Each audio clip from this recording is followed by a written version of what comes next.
Hi, I'm Joji. This is my fourth journal. Thank you for watching. Today is Saturday, February 24th, 2018. I am at our summer house for the weekend. This time we are back living in the city because my kids have already gone back to school, to classes, and yesterday we came with a few of their friends to have a sleepover here because it's still warm enough to use the swimming pool, so that's very exciting for the kids. So we have a full house again, and today we have my mother staying with us and 6 children. So that means that it's highly possible that we have intrusions here in the guest room, and also that we hear all sorts of screaming and people showering and just people, general people's noise. I woke up really early to try to record before all the children were awake, but they woke up before I did, so I came downstairs at 8, which is early for me in the weekend, and looking for coffee, and the boys were already gaming and like having fun, so I just look very tired, and the noise will also be there. So yeah, it's been a fabulous week. I have worked a lot, and also taking the boys back to school took a bit of time. They had to get all their school supplies ready, so that was a bit of work. I have some good news, however, regarding my time and my work. Last weekend, I asked a good friend of mine called Julie to take care to work for me and to take care of my pattern support emails. I receive a big amount of emails every day, which are understandable because I have many patterns out and many of you need help, whether you guys are stuck with the instructions or there's something that you don't understand. Many times you need help deciding on whether a certain yarn would work for a certain design, or you know, the stuff that you probably already know. What size to choose, would this design fit me? And I think that's the nice thing about getting patterns from an independent designer. You can get that sort of feedback from him or her. And I really enjoy that part of my job.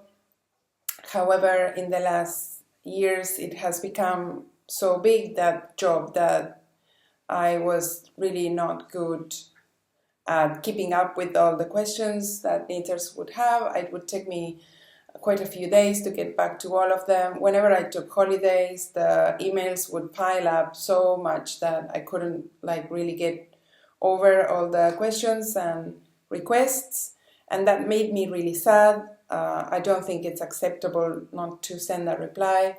So after many years, I decided to ask my best friend. Julie is a very special friend. Even though she's in England, we FaceTime every day, and we knit together at least an hour a day. I have told her almost all my story becoming a designer, everything that I went through, from the first designs that I made to the first classes that I taught. Everything it was shared with her. She's also a very regular test knitter for me, which means that she has knitted almost all of my patterns. She understands how they are built and why they are built like that. So I think I was just very afraid to ask her because it's a very hard job. It takes a long time, and you have to really like dealing with people, which she does. So I finally popped the question and asked Julie if she would work for me, and she said yes.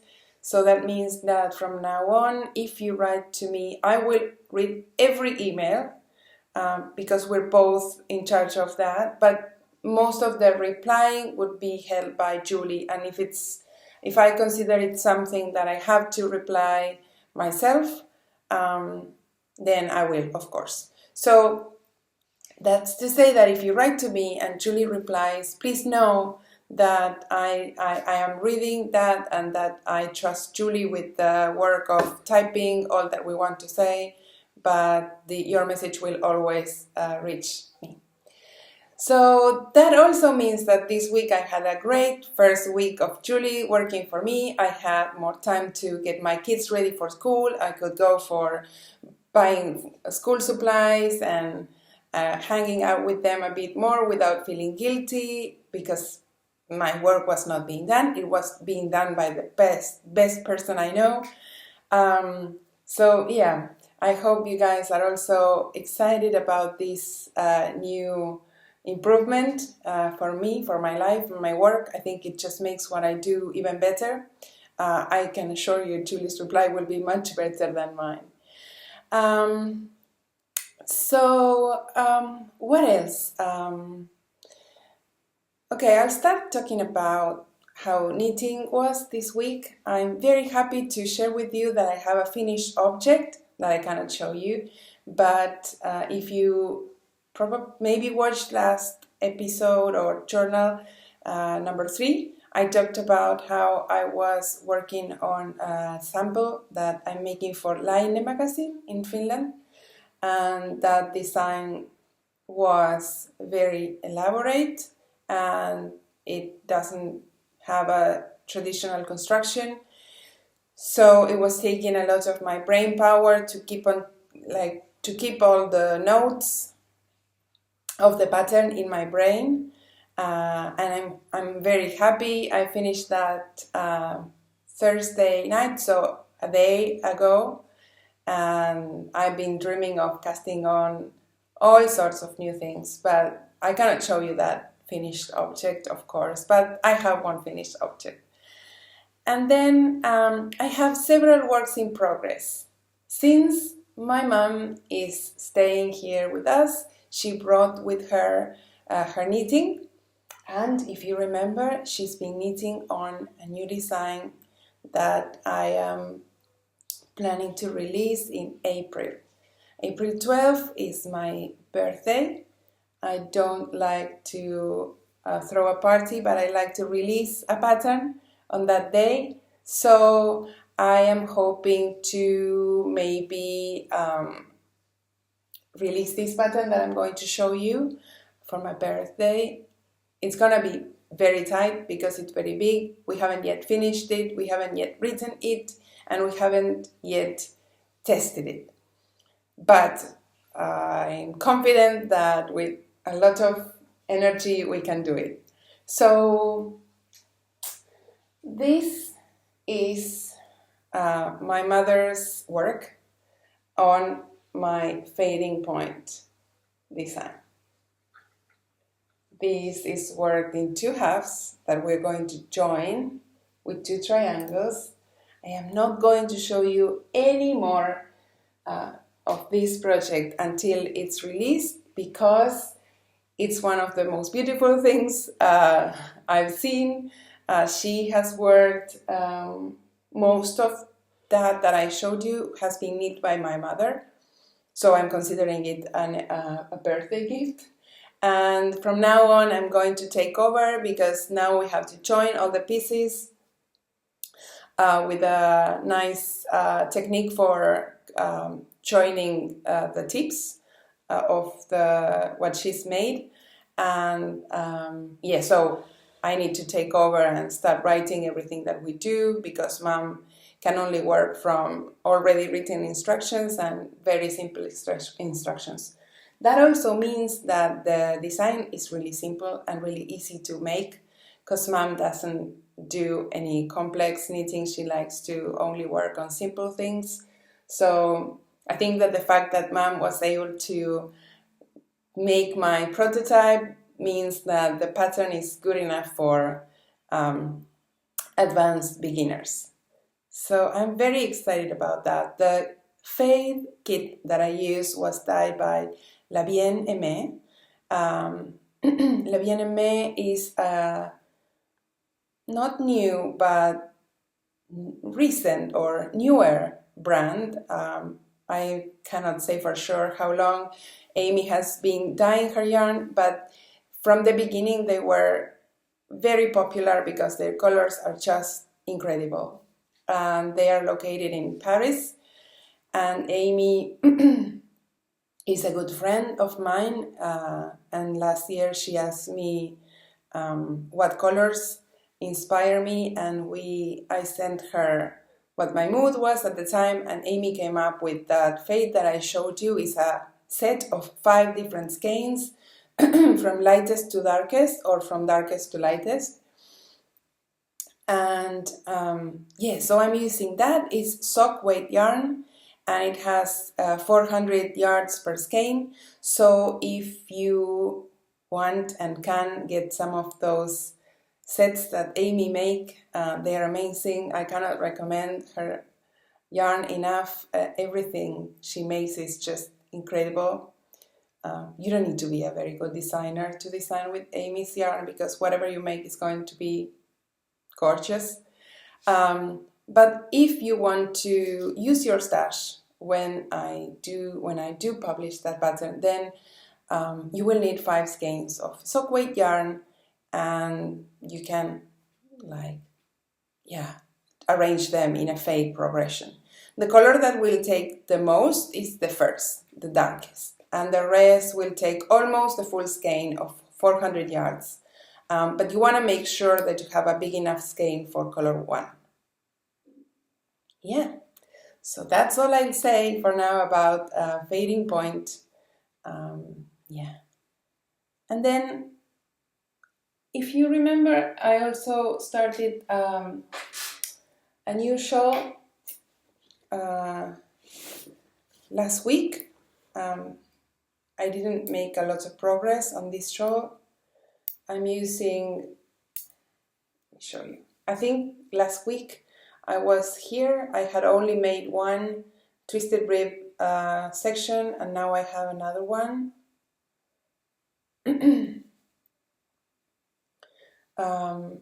I'm using straight needles, but this can of course be done on circulars also. It's just a triangle knit flat, and it has garter and twisted rib. This is a new design that I'm working on, and I'm using sweet fiber, Canadian, beautiful Canadian dyer, Melissa, and I'm using her Sweet Merino Lite in the Bruin colorway. And thank you so much everyone who sent me a note about what Bruin means, and so apparently it's another word that we can use for a bear. I didn't know that, and yeah, I can see why. So yesterday I was winding up yarn for a new project, and I decided to wind up the second skein for my shawl to have it ready, because I'm going to travel with this project, and I realized that this was going on.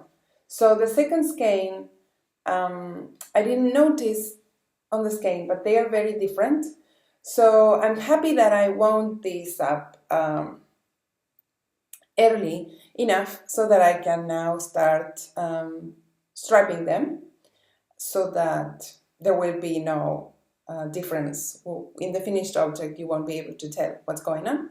But yes, I'm going to alternate skeins from now on. I'm going to work 2 rows with this and 2 rows with that, and that shouldn't be a problem at all. Yeah. So not a lot to share about this shawl, other than the fact that I'm loving it, and yeah, so I'm going to bring this shawl with me. I'm leaving next Tuesday to Texas.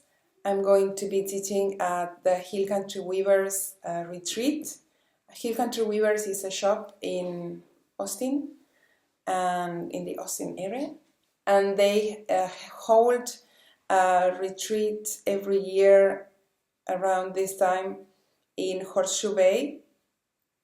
So I'm going to travel there and meet my friend Vera, and Michelle Wang is also going to be there, and I'm going to be teaching some courses.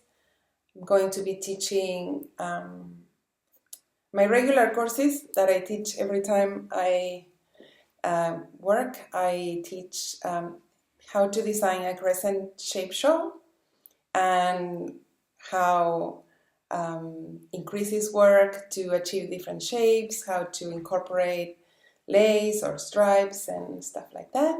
Then I teach also boxy sweaters and what's the difference between different styles of boxy sweaters, how to hack them, how to pick the one that will fit you. Then I teach a color class, which is about how to put together leftover bits of yarn in your stash to combine colors in different ways. I also teach a sweater design class. That's my favorite class. I love teaching how I do my work. And then the last one is called Sweaters That Fit, and it's all about measuring yourselves and making sure that the patterns work for your body. So I'm going to teach all those courses. I usually teach a lot of courses when I travel because I travel very far when I do, so that means that I have to make up for the cost of getting there, and but that's another story. Anyway, so that's going to be coming with me. It's easy enough that I can work on it while I visit friends and have dinner and breakfast and such. The next work in progress, it's a half-finished object because I finished the first sock of the pair that I started last week. So these socks are a new design that I'm working on. I love them.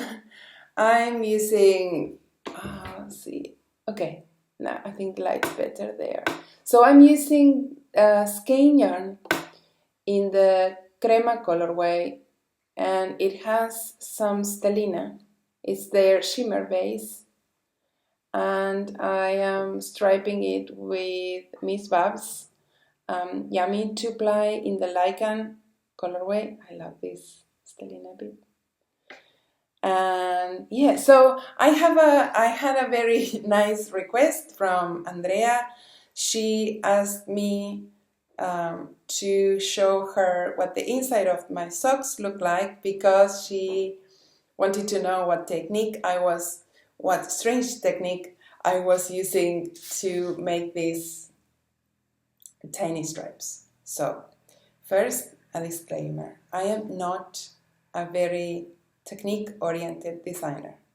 I love to try new things as long as I think they are worth it. They are worth the change. If I like something very much the way it works, I probably don't need to explore other techniques, but I'll tell you more about that. Anyway, Andrea thought that I was using some sort of like very specialized technique to achieve these stripes. I'm sorry to disappoint you, but these are just regular stripes. I could have avoided the jog, but I don't feel this looks bad. For me, I just really like it, and I'm going to turn my sock inside out for you to see. There are two round stripes, not one round stripes, and I just carry my yarn when I'm not using it, I carry my yarn along the wrong side of my sock. So that's it, no tricks. I think I said I love these socks already, but I do so much. I used a very nice, easy lace pattern for the lower half of the leg, and then I did, I was going to do, I'm so slow today. I was going to do a short row heel to try that technique out, and I started, but then I thought like, no, this is not what I like. I really prefer to wear socks with a heel flap, so that's what I frogged the short row heel, and I added a heel flap and a heel turn, and then gusset, and I used a texture, well, you can see it better here in the white. I used some pearl stitches to add some texture to the top of the foot and not to the base of the foot, and I did the same when I changed to the white. I color blocked these socks, like, oh, you can see it better like this. There's just a tiny bit of delicate texture to the foot of the sock. And then I tried to make a star-shaped toe. So a star-shaped toe is basically you work the creases that resemble the creases in a hat, like a spiral-shaped sort of toe. And I finished that toe, and it looked really bad. I really didn't like it. I didn't like the fact that with that technique you have to sort of pull your yarn through the remaining stitches. You work the creases until you only have 8 stitches here, and then you weave your yarn through those 8 stitches and pull like the top of a hat. And I really dislike that look for my socks. So I did a nice toe with the creases on the sides, and then I grafted the end. I finished this last night. I am going to make a second one now, but probably what I will do is I am going to make them so that you change colors on the other side of the sock, so that this color change stripe, it's on the inside, so this would be the right sock and the left sock would be mirrored, so that the color changes are in the inside of your leg. I just think they will look better, because even though I don't mind this, I don't think it looks bad. I always prefer things to be symmetrical, so I think it would be fun to write instructions so that those color changes are mirrored. Okay, so that's my, so my other work in progress, and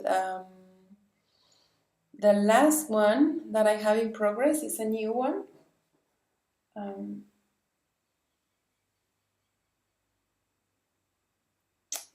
I'm making new socks for my niece.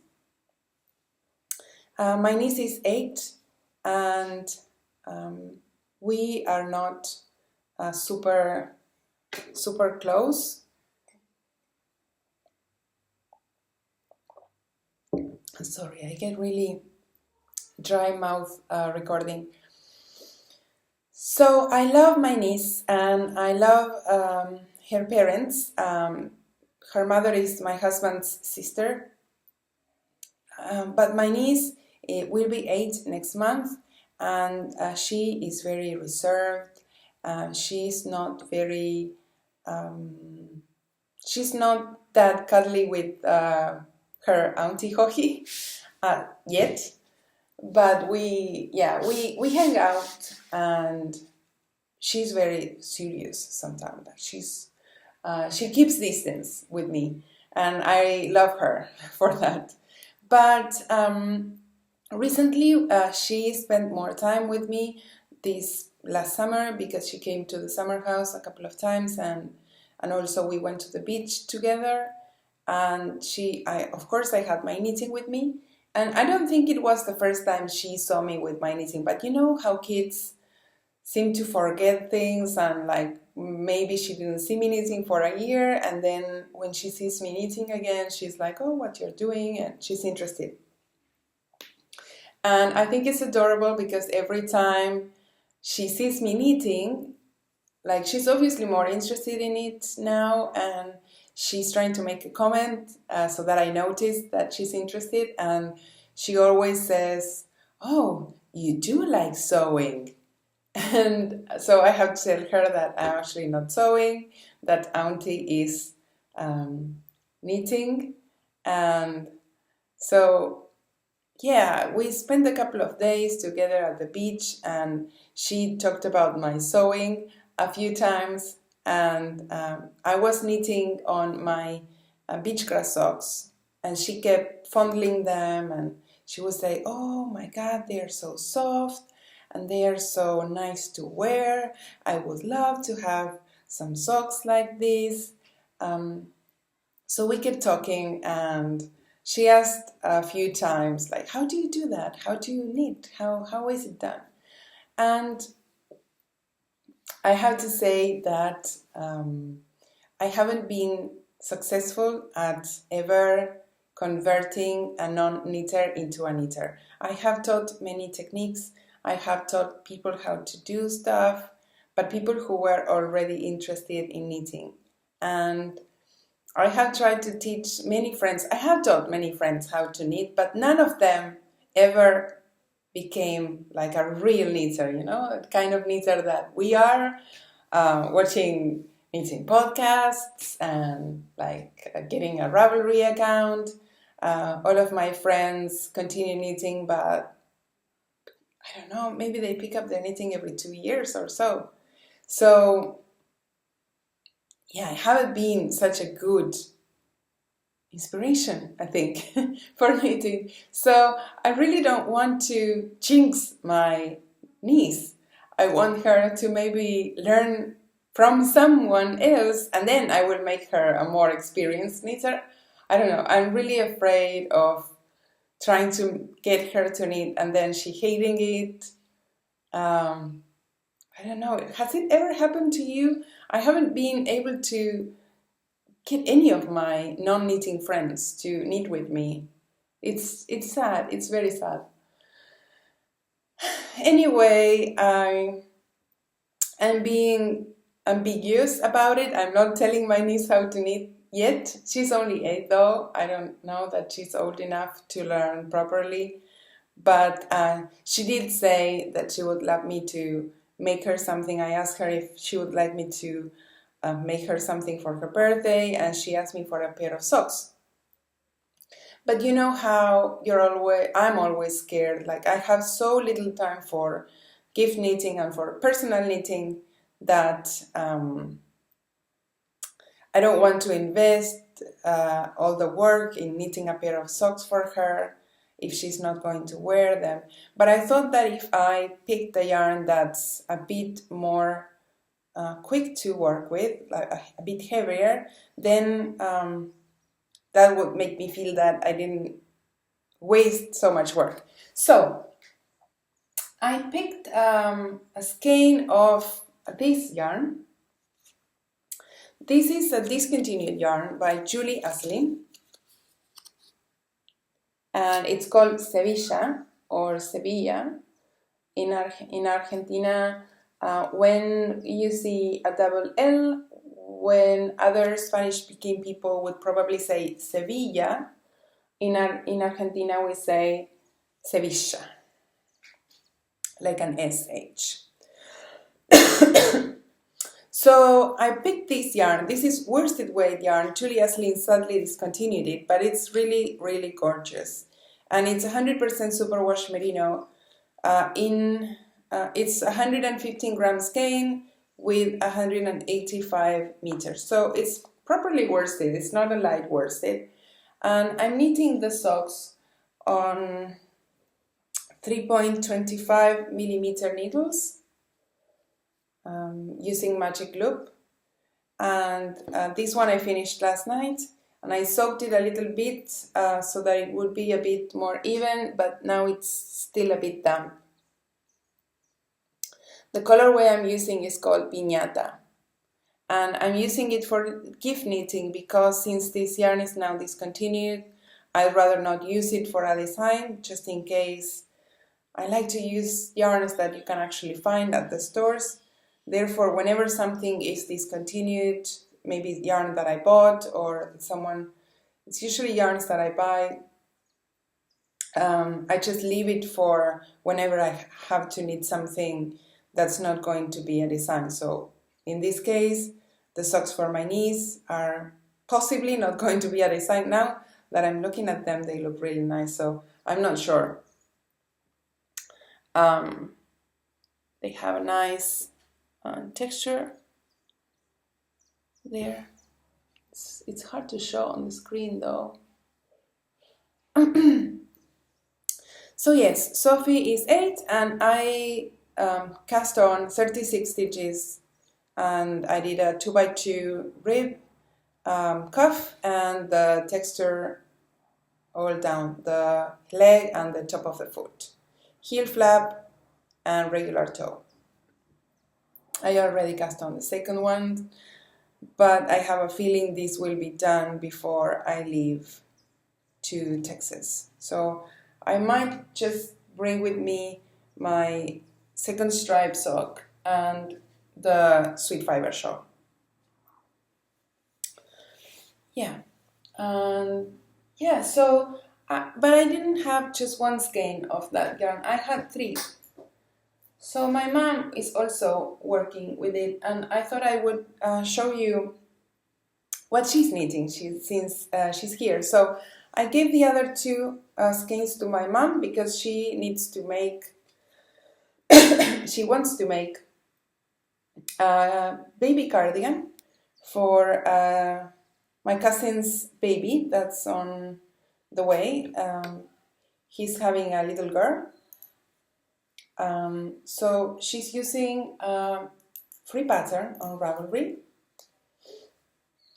My mom also knits straights whenever she can.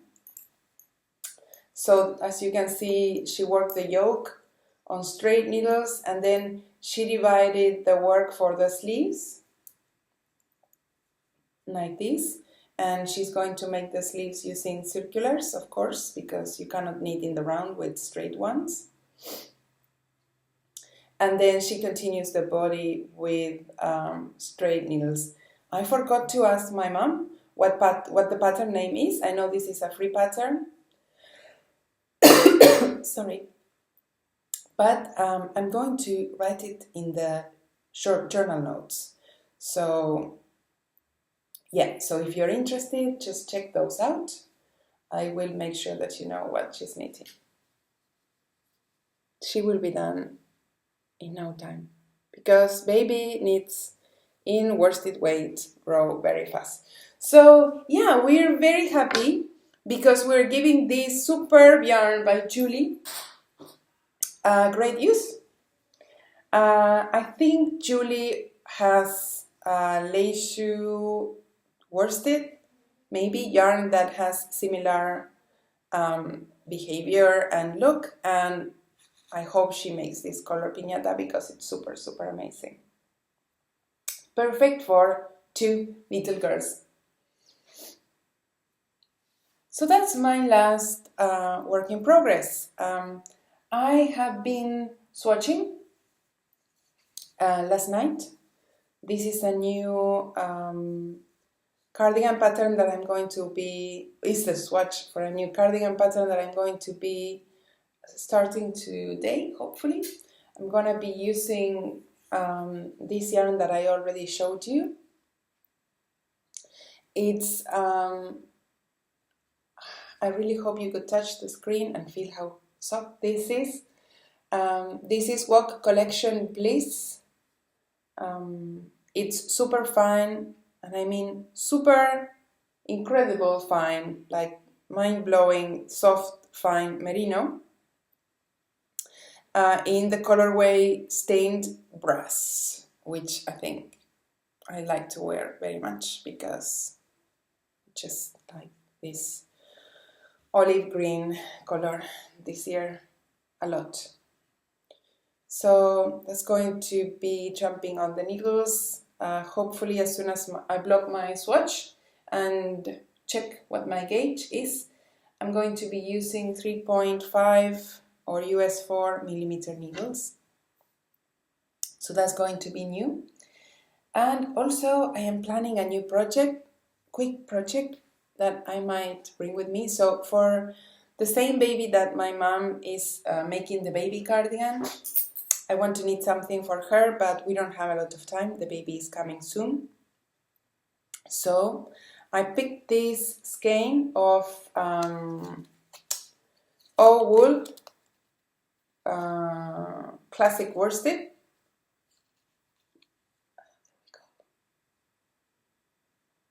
Sorry about my nails.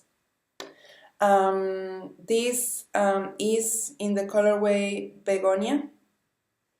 It's 100% certified organic merino, and it has only 99 yards. So what I'm going to make with this little skein, 50 grams of heavy worsted by Owool, is I am going to make a little baby, newborn baby vest. I have a free pattern, very old free pattern up on Ravelry called Felipe, and it's a tiny pattern for a quick gift knitting. And every time I have made one of those very silly little vests for someone who's expecting a baby, they told me that they have worn them so much. So I think this color goes very nicely with the cardigan that Mom is doing. So Mom is going to give the baby this beautiful, more warm and detailed cardigan, and I'm going to make the matching baby vest to go with it.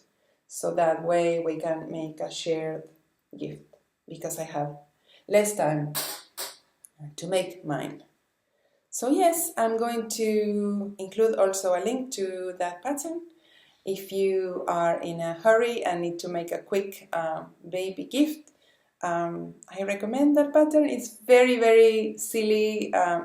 It's not a masterpiece that I wrote, but it works and it's quick and I love it. So yeah, just 50 grams. Yeah, so those are my plans. Let's see. There's so much that I want to talk to you about this week, but I don't want to make this journal longer than the other ones. So I'm going to quickly tell you about some work-related stuff. We had a knit-along going on in my group called Designs by Joji on Ravelry, and we were knitting together the easy ones, pullovers. You could join in and work either the fingering weight version or the bulky weight version. That knit along is still going until February 28th, until the end of the month, and well, basically don't have to do anything to join. You can just pop in there and say, hi, I'm also knitting that pullover, but we also have an FO thread, a finished object thread, that you can post your project on. We are super not tight with rules whenever we do a knit along. We don't like to exclude people or to leave people out for any reason. So if you want to join, even if you have already finished your project or are almost done with it, you can join. And if you post on that FO thread with a photo of your finished sweater, because I know there are a few, then you are eligible to win a prize. And I like to always get prices from my stash, things that used to belong to me. I like to send them out. So for this knee alone, I have a very special price. So I'm going to be donating 2 skeins for a random winner of Madeleine Tosh Decay, but this is a very special colorway.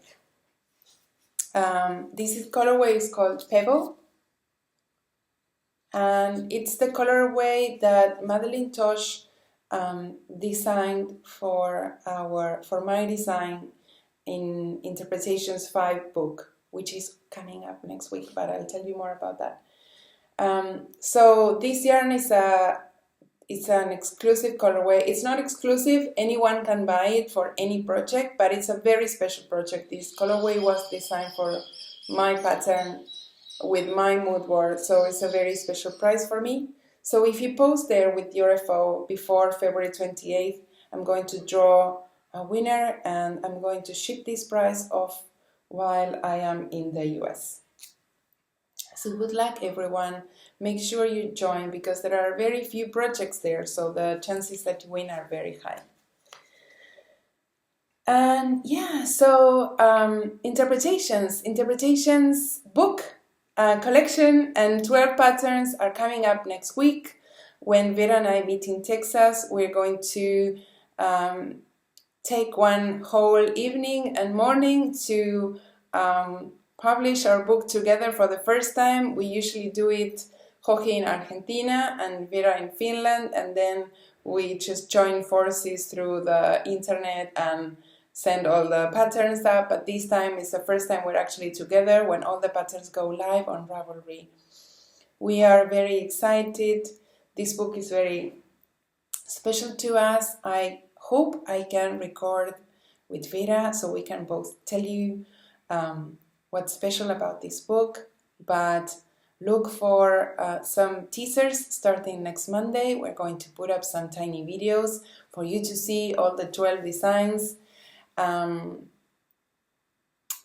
Sometimes I get the Joji, you put out too many patterns.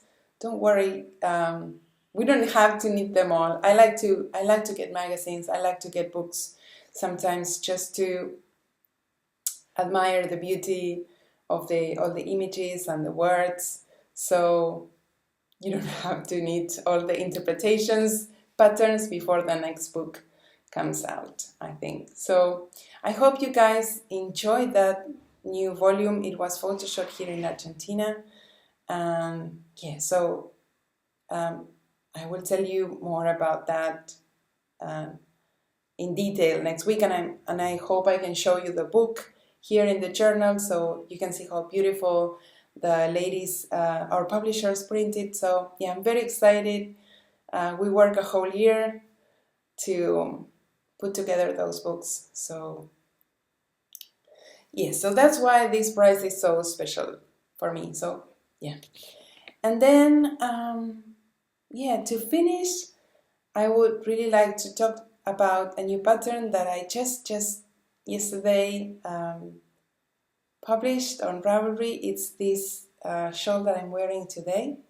It's called the Washed Out Shawl, and I showed it to you on journal number 1.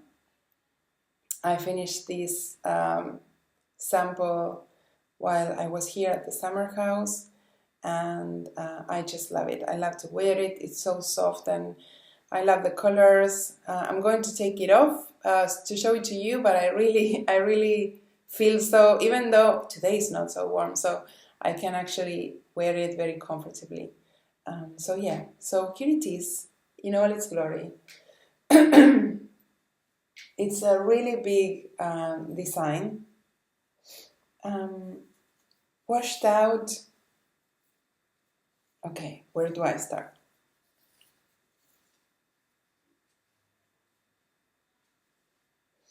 Washed out starts here with this end, just a few stitches, and this part is so simple.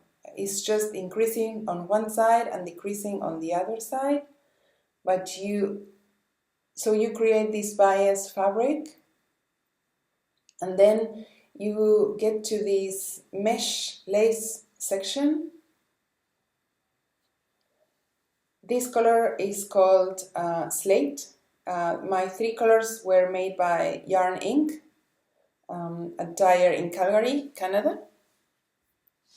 I have a thing for Canadian dyers. I think I have a thing for every dyer. But I've been working with a lot of Canadian yarns lately. So yeah, where were we? So we get to this mesh or lace first section, and then in this part you start striping the first color with the second. My second color is called Jazz, and you can see it here and here. So for each section, you're always doing something different. Here you're just working with one color, and then you have mesh, and then you have one stripe every 4 pearl ridges, and then mesh again, and then stripes become more often, so you alternate every 2 rows. And then now we have Jazz. Mesh color is Jazz, and plain band color is also Jazz. And then you add the third color here, almost at the end. You start washing your last color out, and you end with this beautiful lace section, which is not difficult at all. You only have to do yarn overs and decreases on the right side, and then on the wrong side it's just plain rows. You don't have to do lace on both sides. There are written instructions as well as charted instructions for this part. And when you finish this lace, you can bind off with any bind off technique, but I like a picot bind off to show off that lace a little bit more, to make it a bit more feminine. So you need 3 skeins for washed out. I use this sort of fade combination. It's not really a fade combination, but in whatever combination you pick, because of the way I designed the stripes, the shawl is actually going to look a bit faded because you're washing one color out and then adding the next one. So I hope you guys like that new design. It's a very springy, springtime-like design. The shape, the colors that I use, the stitch patterns, and even the photos look like what my summer house looked like here. It was very warm and sunny and springy. So I know it's super cold in the other hemisphere. So I hope this show brings you some warmth and that you can start getting ready for the spring while making one. So that was it for today, for this journal. I hope you guys enjoyed it. I cannot thank you enough for all the kind comments that you always leave. I am very overwhelmed by all of them. I really don't know what to say other than thank you. I don't know if I need to reply all of them, because sometimes I feel very shy about the things you say, but I'm trying to put a heart on all of your comments, and that means that I really appreciate you commenting, and please keep doing so because it keeps me motivated to record this. So it's been great to do this again. I'm enjoying it so much, and I hope to see you guys very soon, maybe when I come back from Texas.